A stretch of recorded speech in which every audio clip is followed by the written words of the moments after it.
Hi అండి, welcome back to ఆహాబలి రుచి. ఈరోజు వీడియోలో అప్పటికప్పుడే చాలా ఈజీగా కొబ్బరి లౌజ్ను ఎలా తయారు చేసుకోవాలో చూద్దామండి. చాలా టేస్టీగా ఉంటుందండి. ఇంట్లో కొబ్బరి ఉంటే చాలు, చాలా తక్కువ టైంలో ఈ కొబ్బరి లౌజ్ను ప్రిపేర్ చేసుకోవచ్చు. నోట్లో ఇట్టే కరిగిపోతుందండి, అంత బాగుంటుంది కొబ్బరి లౌజ్. ఒకసారి ఈ వీడియో చూసి తప్పకుండా ట్రై చేయండి, మీకు కూడా చాలా బాగా నచ్చుతుంది. మరి లేట్ చేయకుండా ఈ కొబ్బరి లౌజ్ని ఎలా తయారు చేయాలో వీడియోలోకి వెళ్ళి చూసేద్దాం. ముందుగా నేను ఇక్కడ బ్రౌన్ పార్ట్ తీసేసి ముక్కలుగా కట్ చేసుకున్నానండి. ఒక కొబ్బరికాయ తీసుకొని మిక్సర్ జార్లోకి వేసుకొని గ్రైండ్ చేసి తీసుకుంటున్నాను. మీరు కావాలంటే తురిమి కూడా తీసుకోవచ్చు. ఇక్కడ చూపించిన విధంగా ఇలా తురుముకోవాలి, లేదంటే గ్రైండ్ చేసేని తీసుకోవాలి. ఇక్కడ నాకు ఒక కప్పు వరకు అయిందండి. ఇప్పుడు ఒక ప్లేట్ తీసుకుని దానికి నెత్తిని అప్లై చేసుకోవాలి. మనం ఏ కప్తో అయితే తీసుకున్నామో అన్నీ కూడా అదే కప్తో తీసుకోవాలి.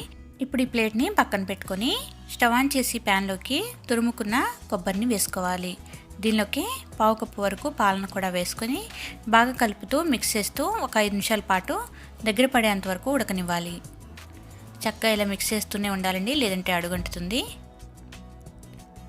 ఇది చక్కగా దగ్గర పడాలి. ఇలా ఒక 5 నిమిషాల పాటు ఫ్రై చేసుకున్నాక దీనిలోకి పంచదారని యాడ్ చేసుకోవాలి. పంచదార వచ్చేసి నేను ఇక్కడ 3/4 కప్పు వరకు వేసుకున్నాను.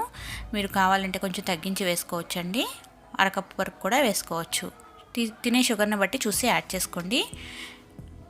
మనకి పంచదార కరిగి మళ్ళీ మనకి పల్చగా అవుతుందండి. పల్చగా అయ్యాక మళ్ళీ ఇది బాగా దగ్గర పడేంత వరకు కూడా ఉడికించాలి. టైం పడుతుంది. మీడియం ఫ్లేమ్లో కలుపుతూనే మిక్స్ చేస్తూ ఫ్రై చేసుకోవాలి.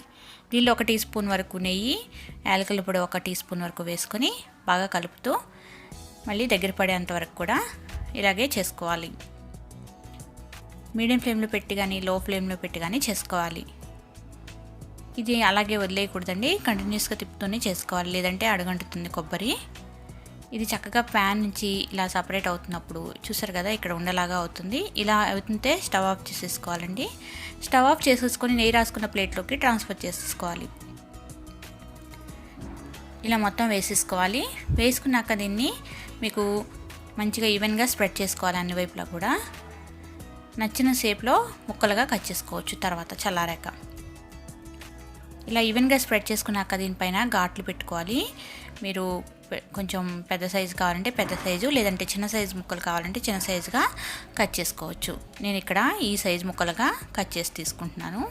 దీన్ని 1 గంట సేపు అలాగే వదిలేయాలండి. గంట అయ్యాక ముక్కలు విడదీసుకుంటే మనకి చాలా టేస్టీగా ఉండే కొబ్బరి లౌజ్ రెడీ అయిపోతుంది.